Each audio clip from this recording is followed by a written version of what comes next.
어, 저- 네, 오늘 저는 이제 소개 영업에 대해서 저의 노하우를 좀 공유하는 시간을 가지려고 합니다. 이 소개 영업은 우리가 이제 보험 영업을 하는 입장으로서 꼭 가야 할 최종 목적지고, 그러다 보니까 이미 소개 영업을 잘 하고 계신 분들이 계실 거라 생각을 합니다.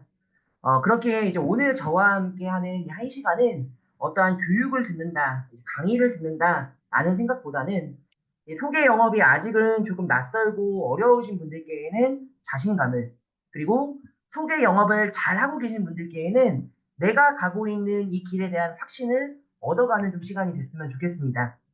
자, 그러면 이제 본격적으로 좀 강의를 시작해 봐야 되는데요. 강의를 시작하기 전에 앞서서 먼저는 제 소개를 조금 드려야겠죠.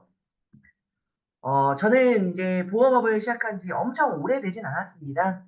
보험업을 시작한 지 이제 꽉 찬 5년이 다 돼가고 있고요. 처음에는 농협손해보험에서 일을 시작을 했습니다. 이 농협손해보험에서 딱 한 달 일을 하고, 이 보험업 자체는 되게 비전이 있는 것 같은데, 원수사에서는 확실한 한계점이 조금 느껴지더라고요. 그래서 GA로 바로 넘어왔습니다. 처음에는 수수료 구조도, 뭐, DB 지원에 대한 부분도, 교육 시스템도, 이런 것도 크게 관심이 없었고, 그냥 영업에 대한 부분이 많이 궁금했고, 그러다 보니까 이 영업 자체를 열심히 했던 것 같아요. 자, 근데 이렇게 영업을 하다 보니까, 이제 회사의 중요성을 좀 스스로 생각하게 되었고, 그러다 보니 22년 3월에, 또 신경렬 대표님을 만나서, 우리 제이어스 총괄에 합류하게 되었습니다. 이렇게 제이어스 총괄에 제가 합류하고 난 이후에, 또 저를 이쁘게 봐주시는 또 감사한 분들이 계시다 보니까, 또 그런 분들의 소개를 받아 또 좋은 인연들을 맺게 되었고요. 그러다 보니 이렇게 또 매년 수상을 하게 되었고, 영업 이사를 거쳐서, 현재는 일산에 있는 일산 지점장으로 근무를 하고 있습니다. 저는 실제로 이제 코로나가 한창이던 시절에 이 영업을 시작을 했고요. 그때 영업을 하는 주 베이스 기반은요, DB 영업이었습니다. 그리고 이 DB 영업으로 보험 시장에 제가 자리를 잡았다 보니 퍼미션 영업에 대한 출장 강의를 좀 하고 있는 입장입니다. 자, 그런데 이렇게 이제 강의를 하고 있는 저에게, 혹은 이제 또 조직을 관리하고 있는 저에게, 저희 3월에 유난히도 바빴잖아요. 그런 3월에 또 우리 세일즈로 사업하기 운영진인 박상원 본부장님께서 별도로 또 연락을 주셨습니다. 연락을 주시면서, 지점장님, 요즘 이 계속 소개로 영업을 잘하고 계신데, 소개 영업에 대한 강의를 한번 해주시죠. 라고 말씀하셨는데요. 이제 아까 말씀하신 것처럼, 사실 그 제안을 받았을 때 시간이 없어라기보다는 그리고 이제 강의를 해야 되기 때문에 거기에 대한 부담감이 있다라기보다는 소개 영업이라는 이 강의 주제에 대한 부담감이 매우 컸습니다. 그래서 이제 우리 본부장님께 본부장님 조금 이 강의는 어려울 것 같습니다라고 약간 거절을 좀 몇 번 드렸는데요. 그 이유는 사실 저 스스로도 왜 소개를 받는다, 어떻게 하면 소개를 잘 받을 수 있습니다, 이런 스킬적인 측면에 대한 명확한 근거가 없었거든요. 네, 하지만 이제 본부장님께서 이제 거듭 요청을 해주셨고, 저도 이제 그런 거듭된 요청 속에서 이 기회에 그러면 내가 왜 지금 너무 고마운 분들을 어떻게 소개받고 있는가, 이런 것들을 한번 정리해보자라는 마음으로 또 강의를 수락하게 됐습니다. 그런데 이제 이렇게 강의를 수락하고 나니까 이제 또 이 내용을 준비해야 하잖아요. 그래서 이게 준비하기 위해서 노트북을 펴놓고 멍하니 앉아 있었는데, 아무리 생각해도 명확한 근거라고 할 만한 것들이 떠오르지 않는 거예요. 그래서 그런 그 고민을 계속 거듭하다가 그냥 전화를 걸었습니다. 누구에게 전화를 걸었냐면요.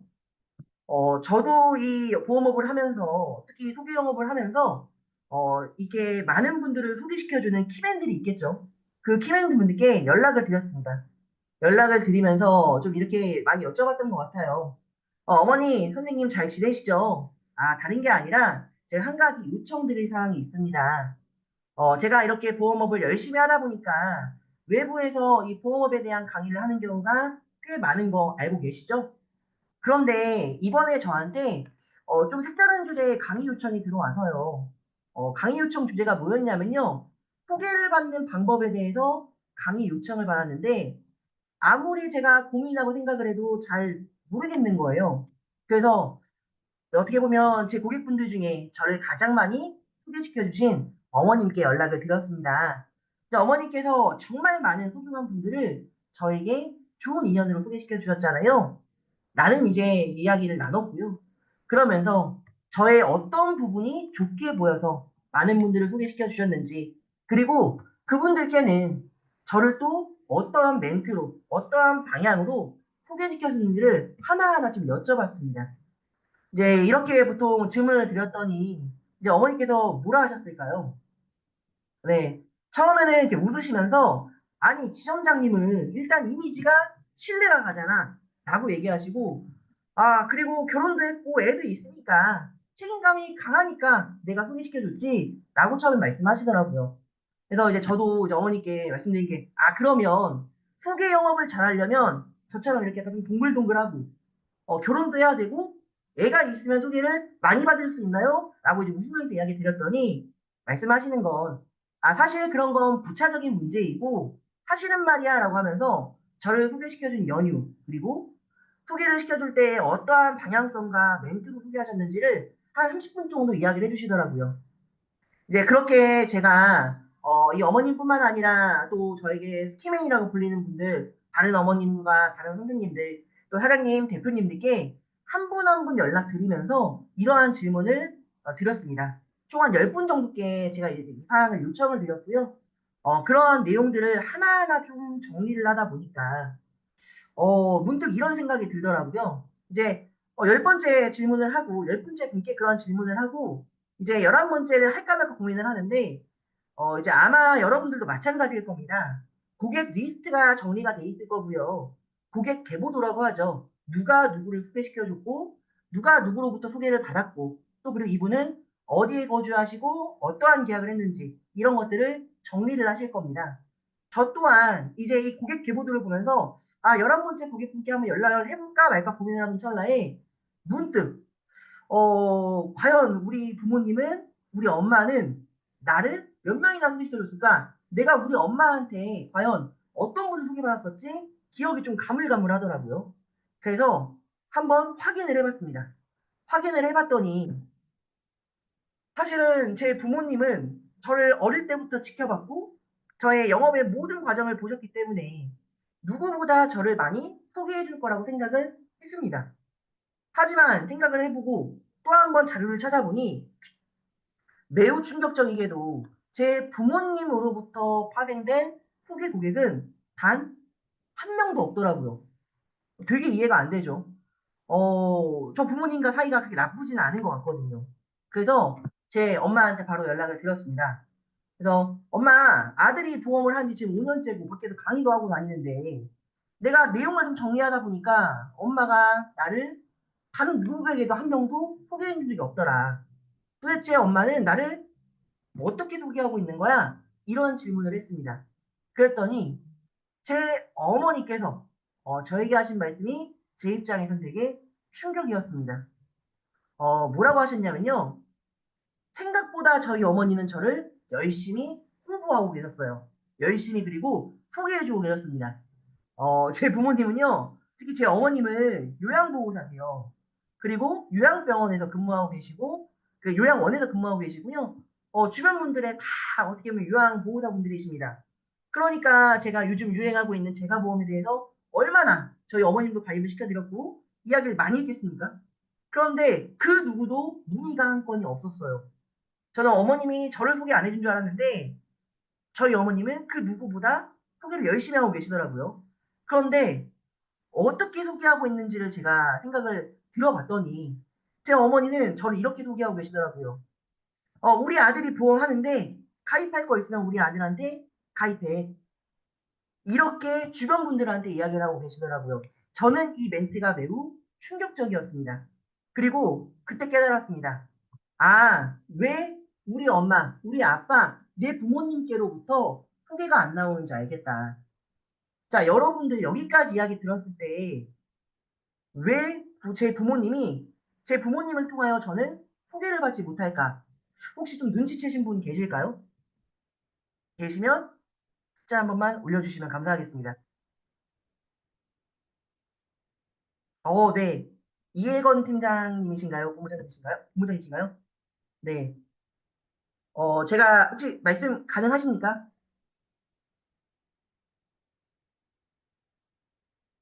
아, 네. 팀장님 그러면 채팅으로 해주셔도 될 것 같아요. 팀장님 보실 때 왜 저는 제 부모님께로부터 이렇게 파생된 크게 고객이 없었을까요?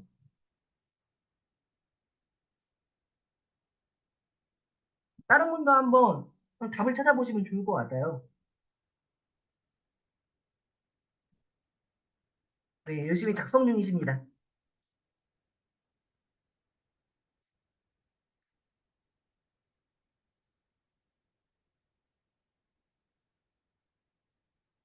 아, 계약에 대한 부담감. 아, 네, 이사님 감사합니다. 네, 제가 팀장님도 작성 중이신 것 같은데 이 팀장님 답변만 듣고 맞아요. 우리 정유정 팀장님이신가요? 해주신 말씀이 제가 봤을 땐 정답이었던 것 같습니다. 제 부모님은요, 이렇게 저를 표현했어요. 제 어릴 때 모습이거든요. 우리 아들, 그리고 보험하는 사람, 한번 물어봐봐. 사실, 제 부모님께 저는 아무리 제가 나이를 먹었다 한들, 어린 시절의 아들의 모습이었고, 이러한 모습으로 그냥 저를 보험 전문가가 아닌 김성숙 여사의 아들 조준이로 인식될 수밖에 없게끔 그렇게 표현하고 계시더라고요. 그러다 보니까 주변 분들은 보험에 대한 전문가를 소개받고 싶은데 그냥 김성숙 여사의 아들 조준이를 소개받고 싶었던 건 아니었을 겁니다. 이런 것들을 깨달으면서 제가 이런 생각이 떠올랐습니다. 아, 내가 소개를 받는다는 것은 고객이 나를 어떻게 인지하고 있는가, 그리고 고객이 나의 정체성을 어떻게 정의 내려 주었는가, 그리고 그에 따른 소개를 어떻게 해주는가에 따라서 완전히 방향성이 달라지는구나. 이런 생각이 들었습니다. 저도 소개 영업에 대한 이제 영업을 처음 시작할 때 소개 영업은 결국 영업을 하면서 달려가야 할 최종 목적지고 이 보험 영업의 꽃이라고 이야기를 들었습니다. 그리고 어떻게 하면 소개 영업을 잘할 수 있는지 수많은 스킬에 대해 배웠습니다. 자, 그런데 제가 소개 영업에 대해서 이야기 드릴 때 그런 것들은 이야기 전에 먼저 좀 생각해 보았으면 좋겠던 부분은 내가 보험 전문가로서 또 보험 설계사로서 어떤 정체성을 보이고 있는가 이런 부분이었습니다. 여기서 얘기하는 나의 정체성은요, 내가 평소에 가지고 있는 나의 성향, 나의 비전이 아니라 고객분이 바라보는 저의 성향, 저의 비전을 말하는 건데요. 우리 한번 스스로 생각을 해보시죠. 과연 내 고객들은 나를 좀 어떻게 보고 있는가? 그리고 죄송합니다. 과연 내 고객들은 나를 어떻게 보고 있는가? 과연 내 고객들은 나를 어떻게 바라보게 했는가? 고객 입장에서 나를 어떻게 보고 있는지 생각을 해보셨으면 좋겠고요. 내가 그 고객이 나를 그렇게 보게끔 어떠한 일들을 했는가 생각을 해봤으면 좋겠습니다. 제가 강의를 준비하면서 가장 먼저 여러분들께 말씀드리고 싶었던 부분이 이런 부분이었습니다. 그래야 이러한 부분에 대한 나의 정체성에 대한 고객이 나를 바라봤을 때 어떠한 정체성의 정의가 확립이 돼야지만 내가 소개 영업에 시작을 할 수 있다는 것이 저의 첫 번째 여러분께 꼭 하고 싶었던 이야기였습니다. 저는 이러한 이제 일련의 과정을 통해서 그러면 나는 과연 고객분께 조준이라는 설계사는 어떤 모습으로 보일까라는 고민을 했고요. 그 결과를 정리를 해봤더니 저는요, 어떻게 보면 잘생긴 설계사도 아니고요. 외적으로 막 엄청 호감이 가는 설계사도 아닌 것 같습니다. 그리고 저는요, 고객이 밥 먹자고 하시면요, 되게 기피하는 설계사입니다. 그래서 고객과 친분력으로 친하게 지낼 수 있는 설계사도 아니고요. 또 그리고 상품을 엄청 저렴하게만 설계해주는 설계사도 아니에요. 때로는 비싼 보험인 걸 이야기하면서 가입을 해주는 설계사이기도 했습니다. 그런데 한 가지 명확히 말씀드릴 수 있는 건 저는 고객분들께 조금은 깐깐한 설계사가 되고 싶었고 그런 모습으로 보여줬던 것 같아요. 일반적으로 우리가 깐깐하다라는 단어를 들었을 때에는 상당히 부정적인 감정이 많이 드는데요. 참 신기한 건 이 보험업에서는 설계사가 깐깐하다는 말은 고객 입장에서 봤을 때에는 이 설계사는 상당히 꼼꼼하다라는 긍정적인 이미지로 비춰지더라고요. 그래서 저는 깐깐한 설계사가 되고 싶었고요. 고객분께는 꼼꼼한 설계사로 비춰졌습니다. 어떻게 그러면 그렇게 비춰질 수 있었는지 우리가 일반적으로 고객을 처음에 만나서 청약을 하고 이후에 연을 맺어가고 소개까지 이어지는 모든 과정 속에서 어떠한 디테일로 그런 정체성이 확립이 되었는지를 여러분들께 조금 공유하려고 합니다. 자, 먼저는 저는 이제 영업하시는 분들 또 그리고 저희 지점에 또 신입으로 오시는 분들과 함께 일하시는 동료분들께 책을 꼭 이런 책들을 읽어봤으면 좋겠다라고 이야기를 많이 합니다. 여러분들이 시간이 되신다라면 이미 읽으신 분들도 되게 많을 것 같아요. 여러분들이 시간이 되신다라면 이게 허적은 꼭 한번 읽어봤으면 하는 추천드리고 싶은 책이 있는데요. 사실 저는 이러한 종류의 책들을 매우 중요합니다. 매우 좋아했고 이러한 책에 대해서 관심이 많았습니다.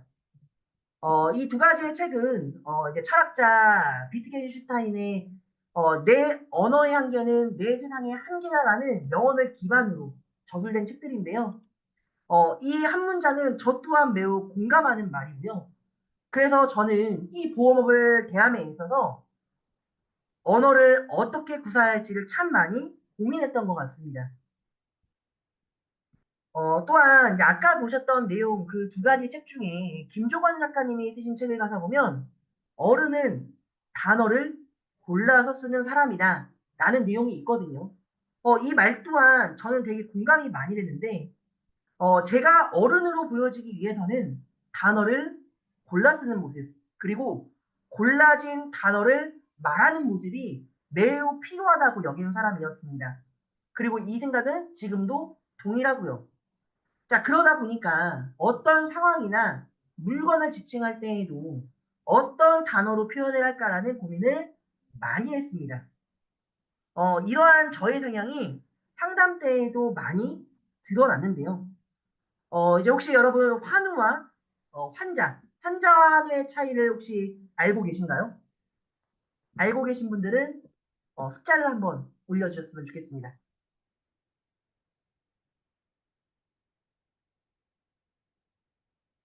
네. 제 말이 들리시는 분들은 숫자 2번을 한번 눌러주시겠어요? 아, 네. 잘 들리시는데 차이를 모르겠기 때문에 답변이 없으신 거겠죠?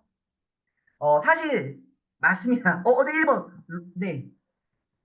환우는 친구. 아, 네. 네이버에 쳐보면 아까 로빈님께서는 알고 계신다 말씀해 주셨는데 사실 네이버에 쳐보면 환자와 환우는 같은 뜻입니다. 뜻은 같은데 우리가 어떠한 단어를 쓰느냐에 따라서 제 말의 죄송합니다. 그 뜻은 같은데 제가 어떤 단어를 쓰느냐에 따라 제 말의 무게감이 달라지고 사람의 격이 조금 달라지는 느낌이더라고요. 그래서 저는 초회 상담을 할 때 우리 초회 상담할 때 실손이나 암이나 뇌혈관 그리고 심혈관 각종 수술비, 입원비 여러 담보들을 이야기하잖아요. 그때 만약에 예를 들어 암에 대한 내용을 이제 설명한다라면 어머니 제가 지금부터 암에 대한 내용을 말씀드릴 텐데요. 최근에는 암을 치료하는 방식도 이를 준비하는 보험의 방향도 많이 달라졌습니다. 혹시 주변에 암 환자분들 계실까요? 라고 물어보기보다는 혹시 주변에 암 환우분들이 좀 계시나요? 라는 말로 질문을 합니다. 어떻게 보면 누군가는 그런 거 하나에 내가 굳이 이렇게 에너지를 쏟아야 돼? 라고 하실 수는 있겠지만 그러한 단어, 작은 단어의 하나의 차이가 고객 입장에서 봤을 때에는 저를 조금은 다르게 보게끔 하는 원인이 되더라고요. 이렇게 상담의 전반적인 부분에 있어서 특히 초기 상담 때 1시간, 1시간 반 정도의 대화 가운데 대화를 하다 보면 고객분께서는 이 사람은 말을 되게 고급스럽게 하는 사람이구나. 단어를 선택해서 말하는 사람이구나. 엄청 신중하고 꼼꼼하네라는 느낌으로 다가가게끔 노력했던 것 같고요. 그렇게 봐주신 것 같습니다. 우리 보험업은요, 현재를 안내하는 사람이 아니라요, 현재를 판매하는 사람이 아닙니다. 우리 보험업은요, 미래를 안내하고요, 미래를 판매하는 사람이에요. 미래를 판매하다기보다는 설계하는 사람입니다. 근데 미래라는 것은 현재에 비하면 매우 불확실하기 때문에 이 불확실한 미래를 믿고 맡길 수 있는 어떠한 신뢰감을 줘야 한다고 생각합니다. 그래서 저는 어떻게 보면 소개 영업을 할 때 다른 것보다 소개 영업뿐만 아니라 영업의 전반적인 부분에 있어서 먼저는 말을 이쁘게 하는 법, 그리고 말을 통해 나라는 사람을 신뢰하고 무게감을 느껴지게 하는 법, 이런 부분을 많이 고민했고요. 이런 부분은 여러분 또한 오늘 강의를 통해서 오늘 이 노하우를 공유하는 시간을 통해서 한번 조금 생각해 보시면 좋을 것 같습니다. 이렇게 초회 상담 때 여러 가지 이제 고객님께 이해할 수 있는 예시나 또 그 가운데 조금 고급스러운 단어나 표현으로서 저를 잘 포장했다라면, 잘 비춰지게 했다라면 그 이후에 우리가 일반적으로 초회 상담이 끝나면 뭐 하죠? 두 번째 상담 때에는 보장 분석을 진행을 합니다. 우리가 이렇게 보장 분석을 진행하고 동시에 제안서를 같이 전달을 해드리죠. 이렇게 이제 아까 보신 바와 같이 초회 미팅이 끝나고 나면 저는 꼭 제안서는 일반 보험사의 보장 분석 툴이 아닌 별도의 제가 내용을 정리한 제안서를 전달을 해드렸습니다. 일반적으로 이제 저도 함께 일하시는 동료분들을 가다 보면 메리츠나 롯데, KB의 보장 분석 툴을 통해서 많이들 상담을 하시는 걸 보았고 알고 있는데요. 이런 툴이 아닌 제가 별도로 이 정리한 내용을 가지고 상담을 진행하다 보니까 좋은 점이 몇 가지 있더라고요. 아, 네. 지금 보시는 이 툴은요, 실제로 이제 과거에 보장 분석 툴이 유행하기 전에 제그 선배님들께서 그리고 이 보험업계 선배님들께서 사용했던 툴을 조금 편집한 내용입니다. 이러한 툴을 통해서 상담을 하다 보니까 몇 가지 좋은 부분이 있었습니다. 첫 번째는 제가 이야기하고자 하는 방향을 명확히 말씀드릴 수 있었고요. 그리고 두 번째로는 제가 별도로 이렇게 작성한 내용들을 보시면서 고객분들께서는 이 사람 되게 꼼꼼하네, 되게 세밀하네 라는 것을 인지시켜 드렸고요.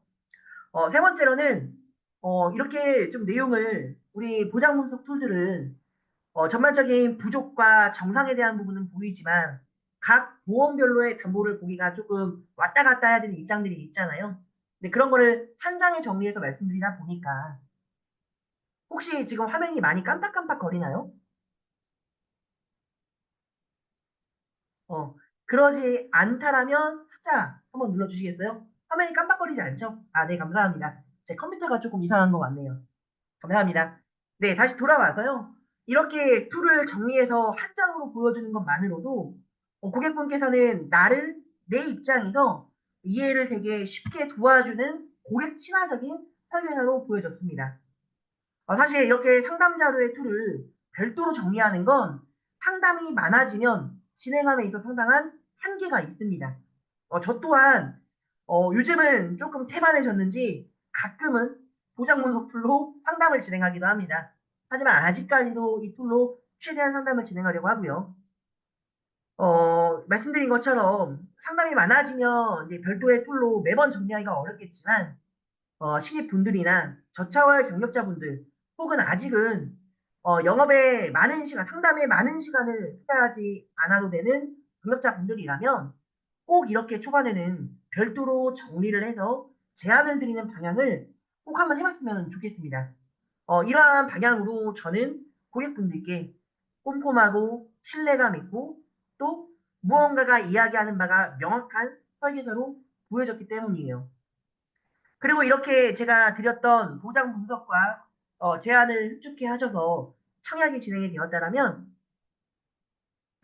이제 증권을 전달을 해 드리는데요. 저는 증권 전달은 되도록이면 거리가 아무리 멀다 한들 시간이 조금 오래 걸린다 한들 대면으로 항상 진행을 했습니다. 제가 보험 영업을 처음 배울 때 증권 전날 때 항상 수반되어야 되는 것이 뭐다? 소개 요청이다. 이런 이야기 참 많이 들었거든요. 그리고 그때 소개지를 함께 들고 가서 소개를 요청하라고 배웠습니다. 하지만 제 성향상 소개지를 들고 가는 것은 제 입장에선 되게 불편한 제안이었고요. 하지만 증권 전달은 대면으로 다시 한번 드리고 또 그리고 거기에 대한 설명을 드렸을 때 고객의 만족도가 되게 높아질 거라 생각을 해서 지금까지도 왜 되도록이면 정말 특이한 케이스가 아니라면 대면으로 증권을 별도로 또 전달해 드리고 있습니다. 닷컴의 계약자 같은 경우는 기존에 계약한 모든 증권까지 다 재발급 받아서요. 코팅하고 각주를 달아드렸고요. 이 부분은 아무리 바쁘더라도 또 닷컴 계약자분들은 꼭 진행하고 있는 부분입니다. 그리고 이렇게 증권을 어떻게 보면은 졸업 앨범처럼 두꺼운 증권을 드리면서 꼭 이런 멘트를 함께 했던 것 같아요. 어머니, 아마 이 증권을 받으시면 사실 증권을 보실 일은 거의 없으실 겁니다. 그런데 알면서도 제가 이렇게 증권을 굳이 코팅까지 해서 드리는 이유는 졸업 앨범처럼 드리는 이유는요. 이렇게 두껍게 드리면 증권을 버리시진 않더라고요.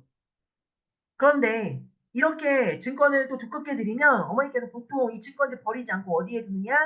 서랍장이나 장롱에 모셔두는데 만약에 어머니께서 아프실 경우 저랑 연락이 안 될 경우 보통 자녀분들께서 어머님의 여러 가지 짐을 정리하다가 증권짐을 발견하고 저한테 연락을 주시더라고요. 그래서 제가 이렇게 증권을 꼭 두꺼운 것으로 전달합니다. 라는 이러한 멘트를 함께 드렸던 것 같아요. 그런 멘트를 했을 때 이제 어머니께서는 이 설계사는 단순히 계약으로서 연이 끝나는 설계사가 아니라 이후의 사후 관리까지 충분히 도와주고 신경을 쓰고 있는 사람이구나 라는 것을 느낄 수가 있는 방법 중 하나인 거겠죠. 여기까지 보셨을 때 일련의 과정이 여러분들 볼 땐 좀 어때요? 엄청 귀찮고요. 엄청 까다롭고요. 엄청 이렇게까지 굳이 해야 할까? 과연 저게 능률이 올라가는 방법일까? 효율적일까? 라는 생각이 드실 겁니다. 저 또한 매번 스스로에게 그러한 질문을 해요. 상당히 모든 과정이 손이 많이 가고 귀찮을 만한 작업인데요. 이러한 과정을 제가 봐도 귀찮고 까다롭고 되게 힘든 작업을 하는 건데 고객분도 이런 거 아시거든요. 그래서 고객분들이 이러한 증권지까지 받아보시고 사이사이에 이야기를 듣다 보면 저라는 설계사를 봤을 때에는 적어도 한 가지, 이 설계사는 이 사람은 꼼꼼하고 허투루 일하지는 않겠구나. 상품이 좋고 나쁘고를 떠나서 대충 일하는 설계사는 아니구나 라는 방향으로서 저를 인식하시더라고요. 자, 여기까지 제가 일반적으로 상담부터 계약을 함에 있어서 제가 고객분들께 꼼꼼한 설계사로 보이기 위한 일련의 과정들을 사이사이에 말씀을 드렸습니다. 여기까지 보시면서 내용이 어렵다 하시는 분들이 없겠죠? 네, 없을 거라 생각하고 이어서 강의를 진행할 텐데요. 지금까지 말씀드린 건 사실 개개인의 성향의 차이고요. 이렇게 좀 말씀드리고 싶습니다. 지금까지 말씀드린 건 소개 영업을 함에 있어서 개인적인 취향이에요. 굳이 이렇게 하지 않으셔도 잘하시는 분들도 있고요. 이 성향, 이러한 플로우가 나에게 맞지 않는 분도 계십니다. 그렇게 지금까지 말씀드린 건 이러한 작업들이 충분히 이러한 작업의 스트레스를 이겨낼 수가 있고 이러한 작업의 스트레스를 내가 즐겨 하시는 분들이라면 하신다라면 좋은 결과가 있을 겁니다. 자, 그렇고 만약에 이러한 일련의 플로우가 나와 맞지 않는다면 다른 또 함께 계시는 조직에 소개 영업을 잘 하시는 분들, 관리자분들을 통해서 어떻게 하면 소개를 조금 더 나의 성향에 맞게끔 잘 받는 플로우를 만들지는 그리고 또 고객분께 어떠한 설계사로서 내가 보여지기 위해서 어떠한 작업을 해야 할지는 충분히 논의를 해보시면 될 것 같습니다. 자, 그런데요. 지금까지는 개인의 취향, 개인의 성향이었다면 지금부터는 소개 영업을 한다면 기본적으로 꼭 하셔야 할 것들입니다. 이것들이 이루어지지 않는데 소개 영업을 한다는 건 제가 봐왔던 보험 시장에서는 말이 안 되는 부분들입니다. 그런 부분들이 어떠한 부분들이냐면요. 물 한 모금만 마시고 이어서 진행하겠습니다.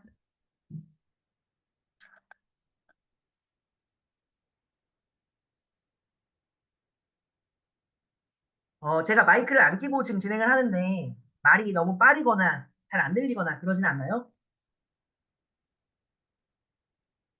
누군가가 답변을 해주셨으면 좋겠습니다. 아, 네. 감사합니다. 네, 오늘 로빈님께서 되게 많은 답변을 해주셔서 제가 또 이 시간에 되게 긴장을 많이 내려놓고 할 수가 있는 것 같네요. 이제 말씀드린 것처럼, 아, 네, 감사합니다. 네. 제가 담당 설계사였으면, 아, 그쵸. 저도 우리 다윤 팀장님과 같은 고객분을 만났으면 좋겠네요. 네, 지금부터는 이제 내가 소개 영업을 한다면 꼭 지켜야 할 기본적인 부분입니다. 첫 번째 말씀을 드리면요. 제일 중요한 건 청구입니다, 청구. 청구 작업은 가장 귀찮고 가장 에너지가 많이 쏟아지고요. 사실 에너지가 많이 쏟아진다기보다는 신경 써야 할 게 많습니다. 자, 근데 왜 청구가 소개 영업 시장에서의 가장 기본이라고 얘기 드리냐면, 현재 보험 시장은 보장성 보험을 위주로 돌아가고 있습니다. 그렇죠? 물론 법인 영업을 하시는 분들이나 재물보험을 하시는 분들과는 조금 다른 이야기고, 재무설계를 하시는 분들도 물론 있겠지만, 현재 보험시장 그리고 설계사 시장은요, 보장성 보험을 중심으로 활동을 많이 하고 있습니다. 자, 그런데 이 보장성 보험의 가장 큰 핵심은 뭐냐면요, 결국 보상입니다. 보상을 받지 못하는 보장성 보험은 가입할 이유가 없겠죠.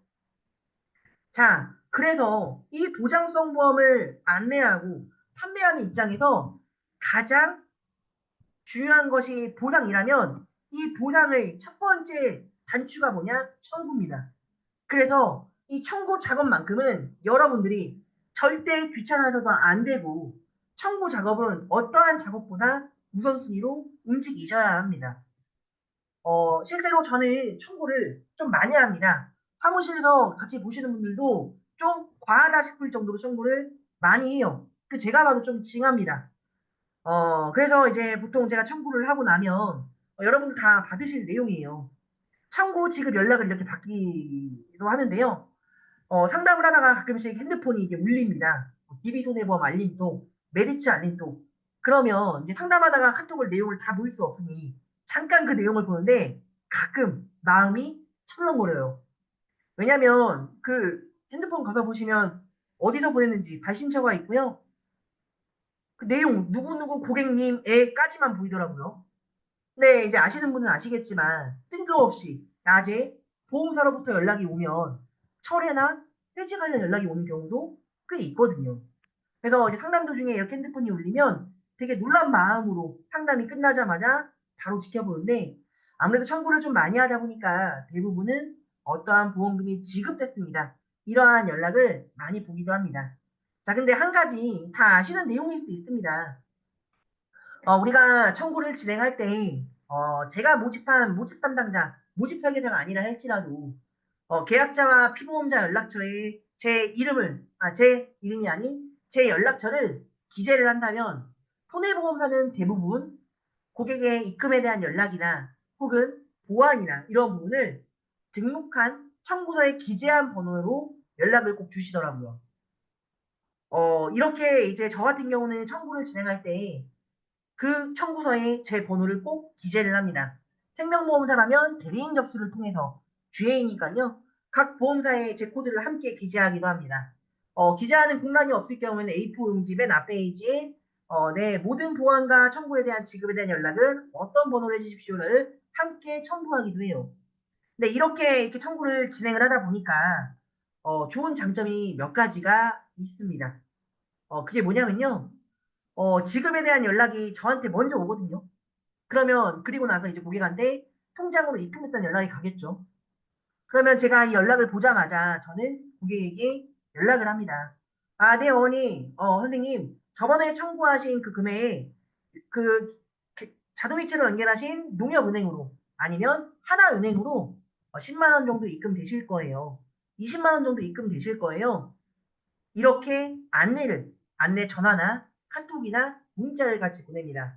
자, 그러면 이미 고객이 그 문자나 연락을 받았을 때는 이미 보험금은 지급이 됐을 거예요.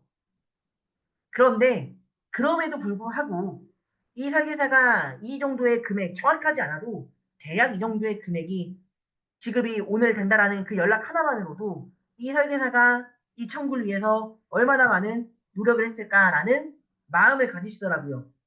물론 개 중에 가지지 않는 분들이 있는데요. 우리가 영업을 하면서 여러 가지 마음을 써야 할 것들이 있지만 사실 세상에는 아직은 좋은 분들이 나 좋지 않은 분들보다 많기 때문에 좋은 분들을 많이 만나야지라는 마음을 가지고 좀 이렇게 청구 작업을 하시면 도움이 많이 되실 거예요. 그래서 이렇게 먼저 이제 제가 연락을 드리는 건 아니면 이후에도 연락을 드리는 것만으로도 고객은 내가 충분히 관리받고 있구나. 이 사람은 계약으로 끝나는 게 아닌 끝까지 관리해주는 사람이구나. 라는 느낌을 받으실 겁니다. 실제 이제 케이스인데요. 제가 이렇게 말로만 이것들을 해야 합니다 하는 것이 아니라, 저는 사실 청구를 통해서 많은 소개를 받았고, 그 소개로 말미암아 또 계약을 많이 진행하기도 했습니다. 그러한 중에 한 가지 좀 케이스를 보여드리려고 합니다. 실제로 이제 왼쪽에 보시는 초롱초롱 내용님은 저에게 소개를 해주신 분, 저에게 계약부가 있는 분은 아니에요.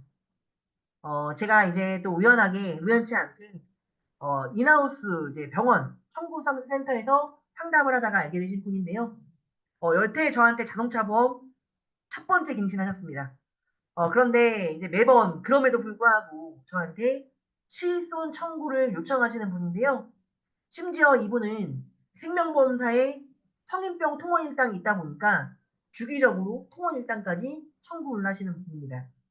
자, 그런데 이분께서 청구를 요청하다 보니까 제가 어느 날은 좀 오기가 들더라고요.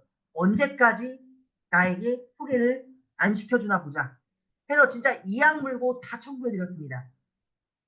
그러던 가운데 이분이 한 번은 기존에 밀렸던 청구권들 A4 용지 박스 아시죠? 그 박스에다가 가득히 서류를 담아 오셨더라고요. 그 서류를 받고서도 진짜 내가 소개 꼭 받고 말겠다라는 마음으로 다 정리해서 청구했고요. 그렇게 약 6개월이라는 시간이 지났는데, 어느 날도, 이제 어느 날 이분한테 연락이 왔는데, 연락이 와서 하시는 말씀이, 이제 사실 어떠한 분이 보험이 필요하대 라는 계약 상담이었으면 좋았을 텐데, 그런 상담은 아니었습니다. 그런 소개권은 아니었어요. 심지어 이분이 소개시켜 주신 분은 지인분의 이제 소중한 지인분의 어머니께서 자꾸 하셨는데 어떤 보험이 있는지도 정확히 모르겠고 어떠한 서류를 어떻게 대해야 되는지도 정확히 모르겠다라고 이야기를 하신 분이었습니다. 그런 분을 저는 소개를 받았고요. 일단 뭐 소개를 받았으니까 연락드리고 찾아뵈야겠죠. 찾아뵙고 가입된 보험을 한번 조회를 해드리고 거기에 필요한 서류들을 다 확인해서 안내해드리고 그리고 실제 사망자에 대한 보험 청구를 해보신 분들은 알겠지만 사망 후 상속인의 청구가 진행되기 위해서는 보통 상속인들 모두가 나타나거나 아니면 그분들의 인감도장을 받아서 대표 상속인을 지정을 해야 합니다. 그리고 그 대표 상속인과 다른 상속인 간의 관계를 증명하는 가족관계 증명서도 상세로 받기도 해야 되고요. 그러다 보니 저는 당연히 이 가족분들 전체의 주민번호와 개인정보를 알게 되었고요. 이렇게 모든 보험금을 청구해서 사실 저를 만나지 않았더라면 못 받았을 보험금 대략 4천 정도를 받게 되었습니다. 사실 사업을 하셨던 분이었기 때문에 4천만 원이라는 금이 크다면 크고 작다면 작은 돈인데 사실 그 돈이 중요한 건 아니었던 것 같아요. 그렇게 생각해 보면요. 자, 그런데 이렇게 이제 청구 작업을 다 진행을 도와드리고 나니까 아까 제가 뭘 받았다고 했죠? 가족관계 증명서가 있다라고 했죠? 그런 부분을 가지고 자연스럽게 먼저 고객분께서 얘기하시더라고요. 우리 가족분들 전체에 보험을 다시 한번 점검해 주셨으면 좋겠다. 계약도 안 한 당신이 여기까지 와서 이렇게 청구를 도와주고 이 모든 과정들을 신경을 써주는 걸 봤는데 당신이라면 좀 우리 가족 전체에 보험을 좀 맡겨보고 싶다 해서요. 총 이 돌아가신 할머님의 자녀분은 네 분이셨고요. 다 40대 후반, 50대 중반이었습니다. 사회적으로도 자리를 잡으신 분들이었고 저희가 보험 가입할 때 제일 좋아라 하시는 분들이잖아요. 큰 질병은 없는데 보험의 캐파는 크신 분들. 그런 분들이 총 네 분의 자녀분들이 있었고요. 그 네 분 모두 가정을 이루신 분이었고 자녀분들이 있었습니다.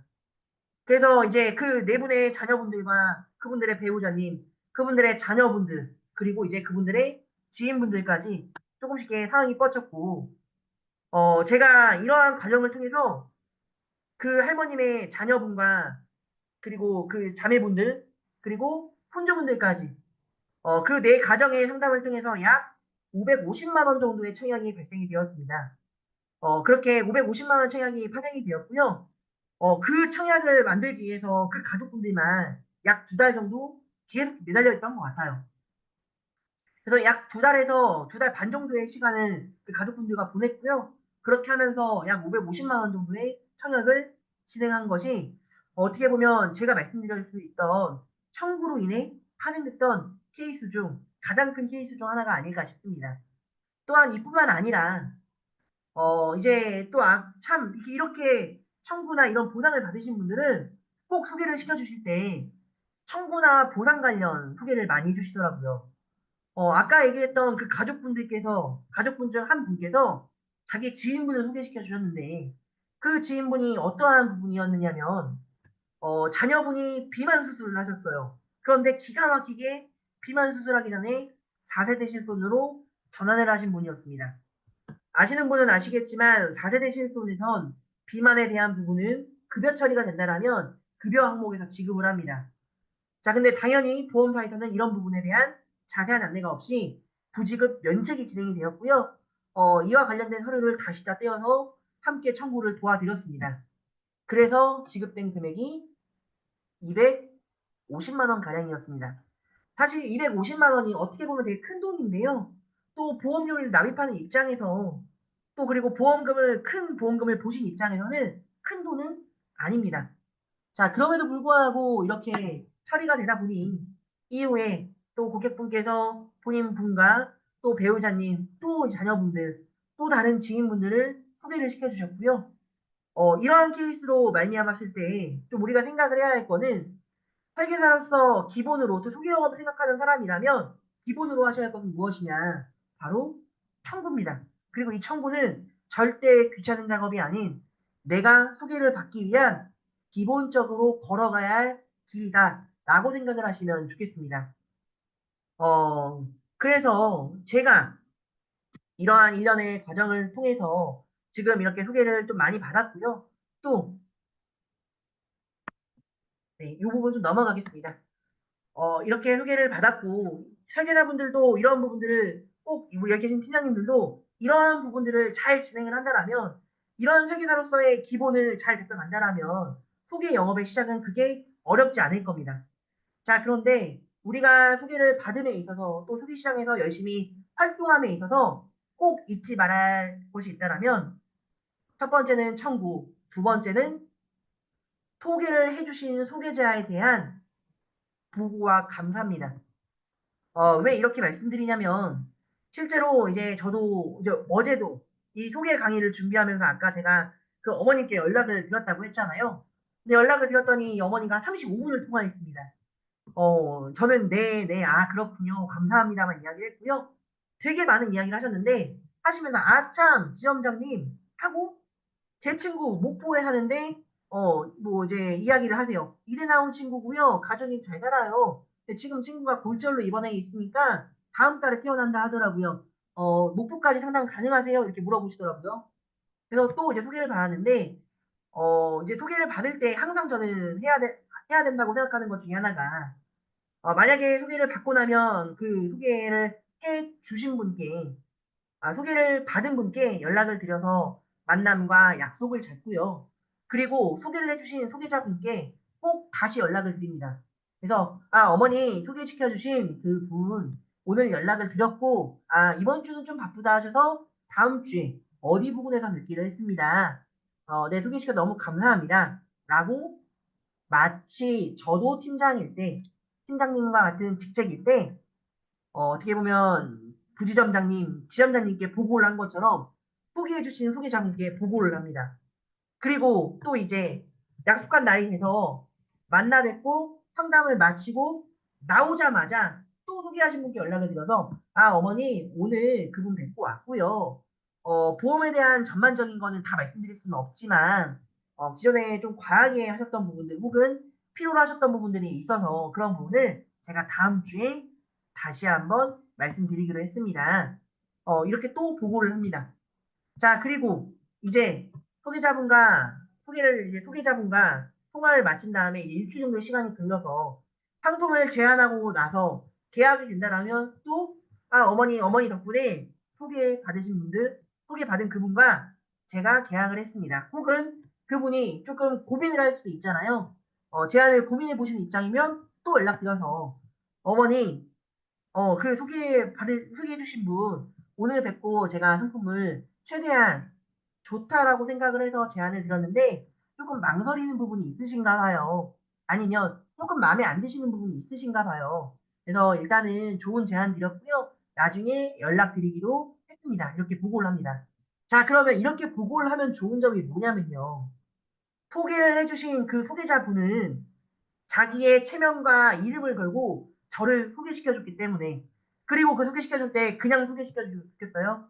내가 잘 아는 지점장님이 계신데 이 사람 진짜 진국인데 이 사람 한번 만나봐. 남 있고 한번 만나봐. 이렇게 소개시켜줬을 거잖아요. 그러니까 그렇게 소개시켜줬는데 계약이 안 나오면 본인도 되게 민망하단 말이에요. 그래서 계약이 잘 진행이 되지 않는다면 알겠어요 팀장님, 알겠어요 지점장님 하고 그 소개시켜준 분께 연락해서 지점장님 만났다면서 어떻게 됐어? 왜 안 했어? 좋은 건데 이렇게 옆에서 어떻게 보면 많은 도움을 주시더라고요.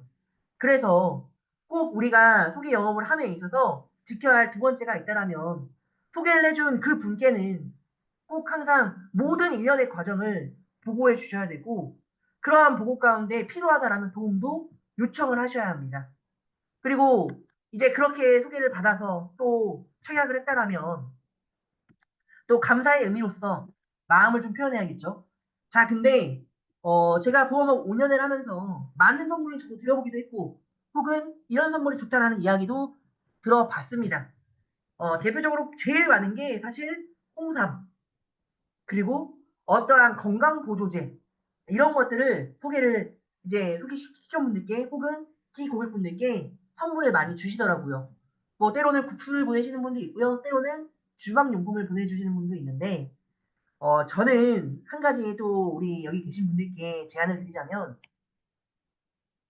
적어도 어떠한 고객을 소개시켜 주신 소개자 분께는 또 계약이 진행이 된다면 그분이 좋아하는 부분들, 그분이 가지고 있는 취미들, 그 소개자분들에 대한 여러 가지 기억을 끄집어내셔서 그분께 꼭 필요한 선물을 했으면 좋겠습니다. 저는 선물은 특히 소개자분들께는 경옥고, 폭록정 처음에 드렸는데 이런 거 이게 안 드리거든요. 어떠한 선물 드리냐면요. 네, 얼굴을 못 가렸네요. 네. 제가 드렸던 이제 선물 중에 사진이 좀 남아있는 게 있어서 갖고 왔습니다. 요거는 이제 낚시 하시는 분들은 아실 거예요. 바다 낚시 하시는 분들은 떡밥을 손으로 이렇게 던지지 못하고 무슨 골프채와 같은 긴 막대에 국자처럼 이렇게 떡밥을 크는 모습이 있습니다. 한쪽 방향으로 이렇게 기울어져 있더라고요. 그래서 이제 그걸로 바다에다가 떡밥을 뿌리고 그걸로 그걸로 이제 물고기를 모아서 거기에서 바다 낚시를 하시더라고요. 저한테 이 분은 제가 왜 사진을 찍어놨냐면, 제가 보험업을 시작하고 10개월 만에 첫 소개가 나왔습니다. 그리고 그 첫 소개를 해주신 고객분이 바다 낚시를 매우 좋아하셨고요. 그분이 소개해준 계약으로 당시에 250만 원 정도의 파생 계약이 나왔습니다. 그래서 저는 얼마나 고마운 마음을 가졌겠어요. 근데 이분과 대화를 하다 보니까 이분이 요즘 가지고 계신 취미가 뭐였느냐? 바다 낚시였고요. 그래서 그 떡밥을 던지는 채가 사실 내 돈 주고 사기에는 조금 아깝고 그렇다고 조금 다이소에서 사기에는 조금 격이 떨어지는 그러한 도구더라고요. 그래서 이제 열심히 웹서핑을 통해서 일제 떡밥을 던지는 막대기를 사가지고 드렸습니다. 되게 비싸더라고요. 그래서 그것들을 드릴 때에도 이제 무언가가 내용을 같이 포장을 해서 드렸더니 회사 대기업 다니시거든요. 회사 앞까지 찾아가서 이걸 꾸역 낑낑해서 드렸더니 되게 당황스러워 하시면서 또 한편으로는 되게 좋아하시면서 더 많은 분들 소개시켜 드릴게요라고 하고 사실 많은 분들을 지금까지도 소개를 시켜주고 계십니다. 그리고 또 한 분은 마찬가지예요. 제 주변에 낚시를 좋아하시는 분들이 많은가 봐요. 이분은 실제로 배를 빌려서까지 낚시를 나가시는 분인데요. 선상 낚시라고 하죠. 거기에서는 회를 떠먹는 게 그렇게 일품이라고 합니다. 그래서 이제 보통 셰프들이 칼들을 이렇게 가지고 다니시잖아요. 그래서 이제 그런 것들을 별도로 그냥 이렇게 봉지에 들고 다니셨는데 그런 것들을 가지고 다니는 이런 또 용품이 있더라고요. 그래서 가죽으로 있는 또 남자분이시니까 좀 이런 것들을 좋아하실 만한 디자인을 골라서 선물을 갖다 드렸더니 매우 좋아하시면서 심지어 이제 선상낚시 하시고 회 떠먹는 사진도 보내주시고 횟감도 때로는 가져가라고 연락도 주시더라고요. 이런 것들을 이제 왜 말씀드렸냐면 소개를 시켜주신 분께는 그 마음을 표현을 해야 합니다. 왜냐하면 굳이 하지 않아도 될 일을 나를 위해서 해주신 분이니까 얼마나 고마운 분들이에요. 그러니까 마음을 표시해야 되는데 그때 그냥 단순히 이러한 건강보조식품 누구나 다 할 수 있는 것들 말고요. 정말로 나를 생각한다라면 나를 생각하지 않는다라면 줄 수 없는 나를 생각해야지만 줄 수 있는 그런 선물을 고민해 보시고 주시면 좋을 것 같아요. 이렇게 했을 때 고객분은 나를 더 좋은 사람, 그리고 또 함께 가야 할 사람으로 인지를 할 거고, 함께 가면서 주변에 보험이 필요하신 분들 혹은 청구가 필요하신 분들, 상담이 필요하신 분들을 저에게 소개를 시켜주실 거라 생각을 합니다. 여기까지 해서 제가 첫 번째는 들었던 말씀들을 정리하고 마치도록 하겠습니다. 시간 딱 9시, 1시간 만에 마칠 것 같네요. 자, 내용을 정리하자면 첫 번째, 소개 영업을 생각을 한다면 먼저는 생각해 봐야 할 것이 내가 설계사로서 나는 어떠한 정체성을 가지고 있는가, 어떠한 정체성을 보이고 있는가를 생각해 보셨으면 좋겠고요. 그리고 고객은 나를 어떻게 바라보게 할 것인가를 고민해 보셨으면 좋겠습니다. 그리고 이 소개 영업을 내가 하고 싶다라면 꼭 해야 할 것들이 있다라면 첫 번째가 무엇이냐? 청구와 그에 따른 보상이고요.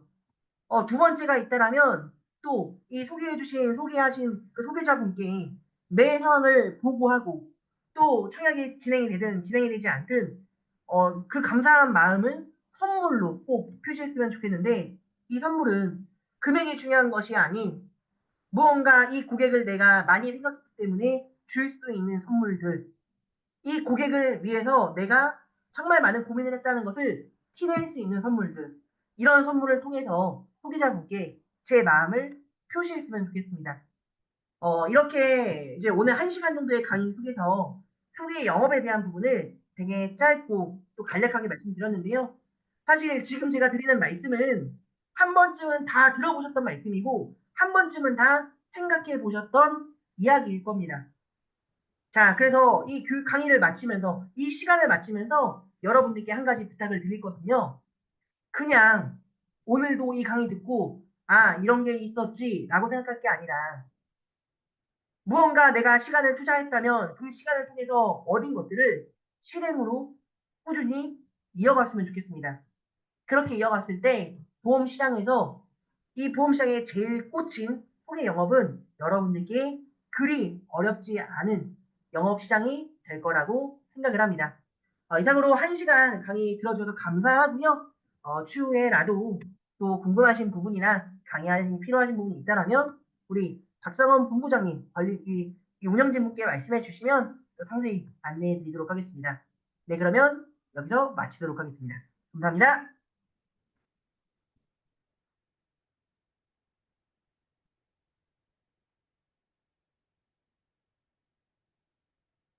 제가 그냥 마무리하면 되나요?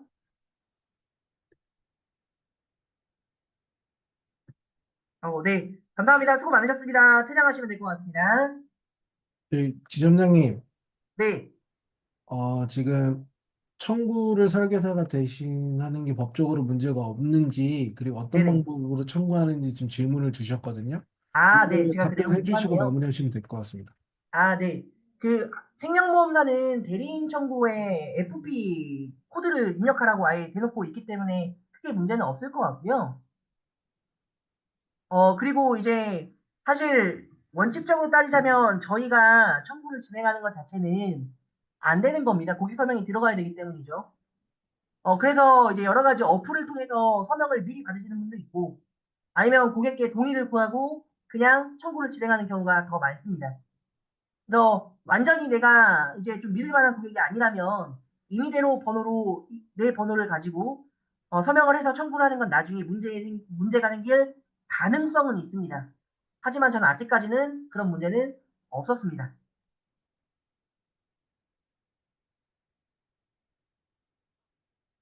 네, 답변이 되었을까요, 본부장님?